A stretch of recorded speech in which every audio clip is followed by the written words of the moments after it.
everyone. I just did a video for my other channel, so I figured I might as well do a quick one for this channel. So let's see. I'm gonna try not to just like repeat most of the same stuff I just did in the other video. So I'm now 10 weeks, 2 days pregnant. Things are going well as far as symptoms and stuff like that go.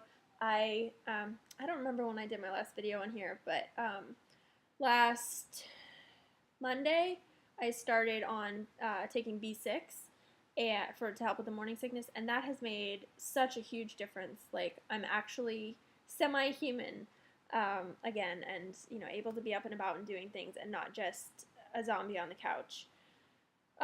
So that's amazing. And other than that, I mean, things are going pretty well as far as, how I'm feeling and all that goes. I'm still, so I think I should have looked first. I'm pretty sure I made a video last week at some point and had said that I wasn't taking Mepron right now, and I'm still not. It's possible that now that the morning sickness has kind of died down a little bit that I would be able to start back on it, but I'm just going to give myself a little bit more time because the morning sickness does get worse. Now it gets worse as the day goes on, so I imagine it would be difficult for me to get the evening dose of Mepron in, and I would rather just wait and restart it when I can actually do it the way that I'm supposed to do it. So yeah. The other piece of pregnancy related news is that I heard back finally, and kind of the final decision was made about the birth center. Unfortunately, it's not what we wanted. The maternal fetal specialist that I saw basically responded to the midwife at the birth center with not what I was expecting him to say. He said that my case may be too complicated to be out of the hospital, and he stated that I need to be on blood thinners during pregnancy, which is not the conversation that he and I had had. So I don't know what the deal is there. I have not called his office again. I kind of just don't want to talk to him. But I may eventually, next week or something, call just to find out why it is that he so clearly stated what was not what we had talked about. And what we had talked about was that it was not necessary for me to be on them, that it was an option to be on the safe side, and it was up to me and my doctor. And my doctor and I decided not to. So, anyway. So, the birth center is not an option. So I found this out on Tuesday morning, like first thing in the morning, and so I threw myself, rather than wallowing and being upset and everything, which I was for a little while, I opted rather to throw myself into figuring out what my options are now. And, I'm 10 weeks along, and I feel like I should, have my care provider selected and everything, and be seeing them for appointments and all of that. And so, I don't know if I scrambled, but I went into overdrive and went and did research online. And I had done research before because I knew this was a possibility that this would happen. So I had websites saved and stuff and ideas about the hospitals that I liked and the hospitals I wasn't so keen on and all of that. So I made a bunch of phone calls on Tuesday and lined a bunch of appointments and tours up. So this morning I went and had, I don't know exactly what it'd be called, kind of like a consultation appointment at a midwifery practice that is, or it's an OB midwifery practice. There's 2 OBs in the office too. Sorry, I don't know what I'm doing with my hair. So I had an appointment with them this morning. The appointment was with just a nurse at the office to kind of answer questions and go over basic pregnancy stuff and basically stuff that I already knew don't eat this, don't do this, it's fine to do this, all of that kind of stuff. I did get to meet one of the midwives because I had a bunch of questions about labor and delivery that the nurse couldn't answer because she's not involved in that. So she pulled one of the midwives in, and I had a bunch of those questions answered by her. They seemed fine. The practice seems fine, but it wasn't, I don't feel drawn to them. The way I described it to Eric afterwards is I didn't get a warm, fuzzy feeling from them. It'd be fine. I unfortunately can't get through to the number that I need to call to get a tour of that hospital. Their office, that office is supposedly, according to their message, closed until Monday. I kind of was going to see the midwives because I kind of liked some of the stuff about the hospital. But I kind of feel like it's too far away to not feel like it's, the perfect fit. So that's kind of, low on the list at this point. And then tomorrow morning, there are basically 3 places that are in the running right now. There's that place that I was at this morning. Tomorrow morning, I have a meet and greet appointment with a midwife at a practice here in the city I live in. And I will hopefully be able to go right after the appointment and tour the hospital. And then the third option is this hospital that is an hour away, which is about what we were going to travel to go to the birth center. Eric keeps reminding me of that.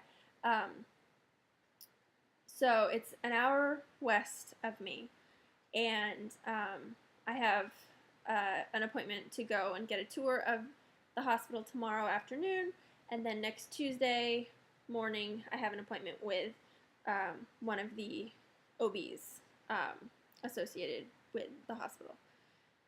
So that hospital is number 1 on the list for a variety of reasons. It just seems amazing, and the least like a hospital. It seems the most like a birth center of all the hospitals that I've looked at. They offer water birth, which I really would love to have as an option. They are really supportive of natural childbirth and, doing all kinds of things for pain management. They are, very focused on the mother and the baby having the time to bond and, skin-to-skin contact and initiating breastfeeding early and all of that kind of stuff. And it just seems like they're on the same page as me. So they don't have midwives, they only have OBs, which is kind of a downside to it, but the OBs seem totally reasonable.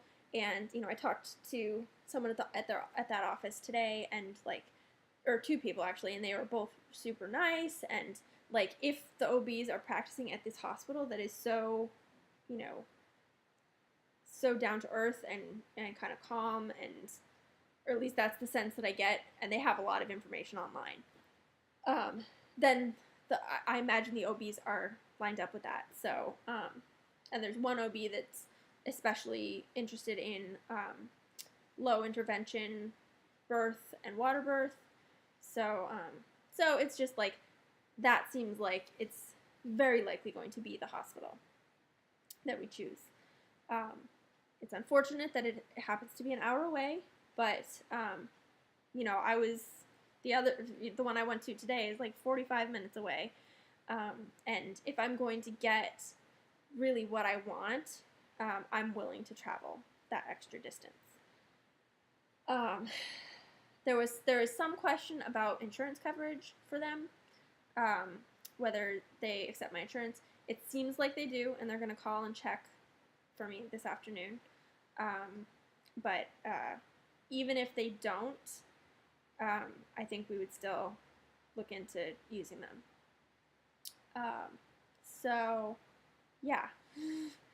So that's kind of been a lot of what we've been talking about and focusing on this week. And it's a little bit overwhelming, but it's also kind of exciting because now we're we're actually at the point where we're going to be choosing, where I'm going to be getting the prenatal care and where I'm going to be giving birth. So, it's good. I wish that we could have figured this out, a month ago or more, but whatever.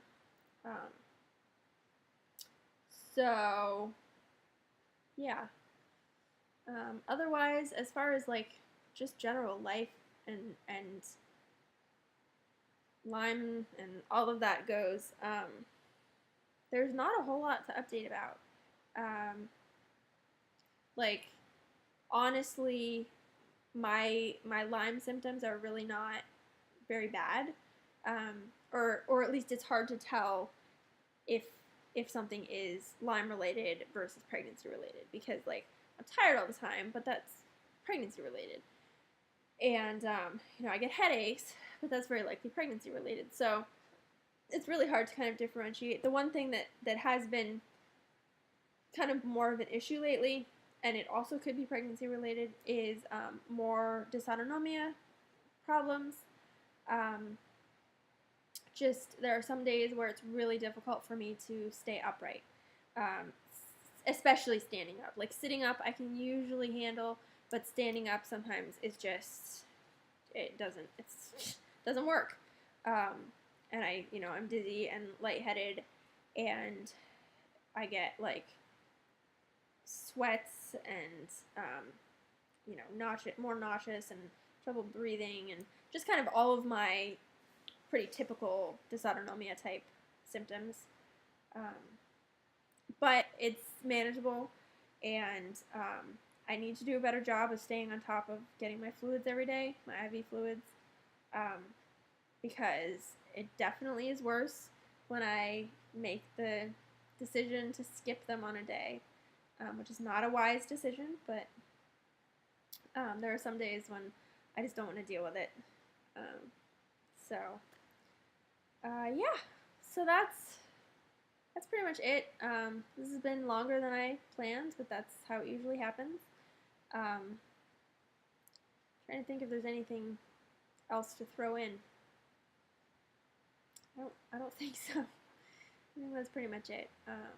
If you're interested in staying more up to date on what's going on with the pregnancy and everything, I'll link my other channel down below, and you can go over there and follow me on that channel, because I am doing weekly pregnancy updates over there.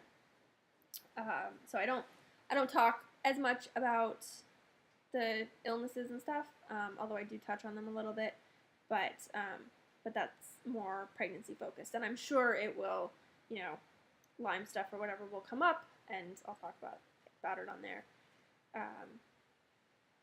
or maybe on both channels. I don't really know. It's getting a little bit silly to have the two channels, but oh well, I'll keep them going for a while anyway. All right. I'm going to stop rambling on, and I hope you're all having a good week. It's been really rainy here, which has helped it stay cool, which is nice, but it's kind of gray and dreary most days. So hopefully you guys are having better weather where you are, or, able to handle rain if you're dealing with rain. And yeah, so I hope you're doing well. It's been nice to see some people posting more videos. I guess not that many people actually have been posting more videos, but it was nice to see videos from Sally New, and get the update on what's going on with her. And I look forward to watching more videos from everyone. Yeah, so hope you have a good week, and I'll talk to you soon.